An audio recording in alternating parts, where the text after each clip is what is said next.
Salam pemirsa, pada tanggal 5 Juli 2025, pemimpin tertinggi Iran, Ayatollah Ali Khamenei, akhirnya tampil di depan publik untuk pertama kalinya setelah sempat dikabarkan bersembunyi sejak konflik bersenjata antara Iran dan Israel meletus.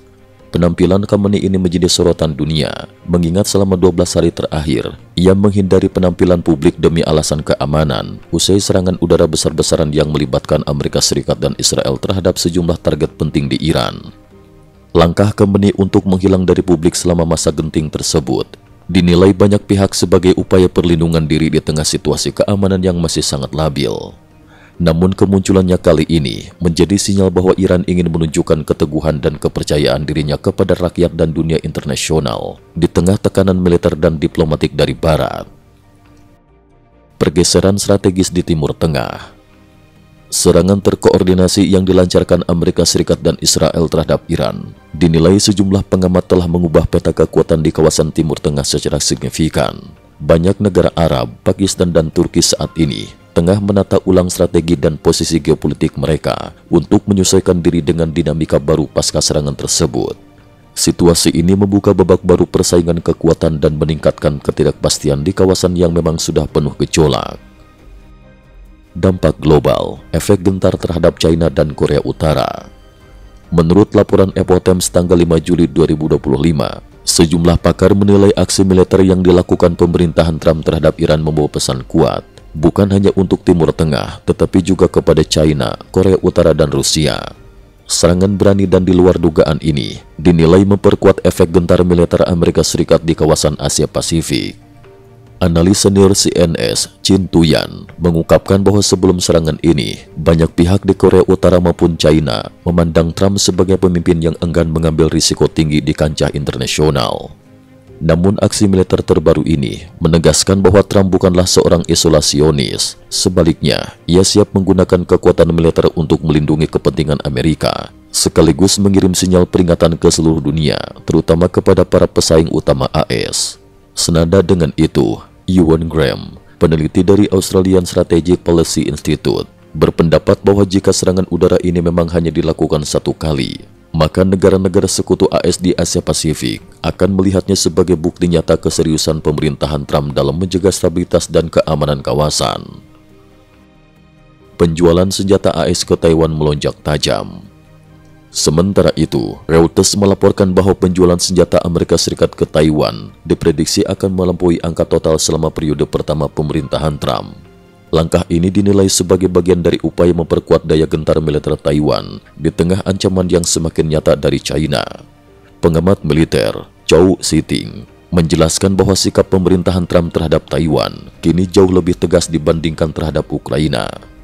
Saat ini pemerintah AS secara jelas memandang China sebagai ancaman strategis utama, sedangkan Taiwan ditempatkan sebagai sekutu vital yang wajib dipertahankan. Penjualan senjata ke Taiwan pun bisa dengan mudah melebihi capaian periode pertama Trump. Jelasnya, sebagai catatan, selama masa jabatan pertamanya, Trump menyetujui penjualan senjata ke Taiwan senilai 18,3 miliar dolar AS. Sementara itu, di bawah pemerintahan Biden selama 4 tahun terakhir, nilai penjualan senjata ke Taiwan telah mencapai 8,4 miliar dolar AS. Jika tren ini berlanjut, total penjualan senjata AS ke Taiwan akan melampaui angka 20 miliar dolar AS dalam waktu dekat. Kontras, bantuan ke Ukraina masih setengah hati. Di sisi lain, bantuan militer AS ke Ukraina dalam 3 tahun terakhir dinilai berjalan dengan sangat hati-hati dan terbatas. Banyak pengamat menggambarkan pendekatan ini seperti memencet pasta gigi. Setiap bantuan dikeluarkan perlahan-lahan dengan pertimbangan besar terhadap kemungkinan eskalasi oleh Rusia, termasuk potensi penggunaan senjata nuklir. Namun dalam isu Taiwan, sikap Trump berbeda total. Pemerintahannya justru mendorong Taiwan untuk membeli sebanyak mungkin persenjataan canggih demi memperkuat pertahanan menghadapi kemungkinan invasi dari China. Respon dunia, China kini lebih berhitung dalam menghadapi Taiwan. Mantan pejabat Kementerian Pertahanan AS urusan China, sekaligus peneliti senior di Rajaratnam School of International Studies, Nanyang Technological University, Singapura, Tang Anju, menyatakan bahwa bila China benar-benar melancarkan serangan ke Taiwan, kemungkinan besar respon AS akan jauh lebih keras dari perkiraan Beijing. Bahkan tidak menutup kemungkinan AS akan menargetkan wilayah daratan utama China. Hal ini tentu membuat Beijing berada dalam dilema besar, karena semakin sulit memprediksi langkah dan reaksi AS di masa depan. Ungkapnya. Profesor Cao Mingao dari Universitas Fudan turut menambahkan bahwa selama ini, internal Partai Komunis China cenderung menganggap Trump lebih suka bernegosiasi ketimbang berperang. Namun serangan udara ke Iran ini bisa mengubah total pandangan tersebut. Beijing kini didorong untuk melakukan evaluasi ulang terhadap potensi sikap keras Trump, khususnya jika berhadapan langsung dengan konflik militer di Selat Taiwan. Keputusan China, petualangan ke Taiwan kini berisiko tinggi. Setelah aksi militer AS ke Iran, sikap China terhadap Taiwan mengalami perubahan besar. Para analis sepakat, setiap keputusan untuk melakukan petualangan militer ke Taiwan kini harus dihitung ulang dengan sangat hati-hati, mengingat risiko dan biaya yang harus ditanggung bisa sangat besar.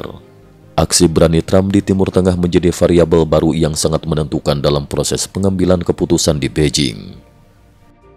Kesimpulan, kemunculan Khamenei di tengah situasi panas, serangan militer Amerika Israel ke Iran, dan lonjakan dukungan militer AS ke Taiwan, semuanya menandai fase baru ketegangan global. Efek domino dari aksi ini tidak hanya terasa di Timur Tengah, tetapi juga hingga ke kawasan Asia Pasifik, terutama dalam konteks persaingan strategis antara Amerika Serikat dan China. Kini, seluruh dunia menanti langkah selanjutnya, baik dari Washington, Teheran, maupun Beijing dalam menghadapi babak baru geopolitik global yang kian dinamis dan penuh risiko. Cukup sekian dulu, terima kasih atas perhatiannya. IT News juga memiliki channel di platform kancing.com. Mohon kunjungan dan bantu subscribe agar bisa mengikuti perkembangan dunia tanpa batas. Terima kasih. Link kancing ada di dalam description.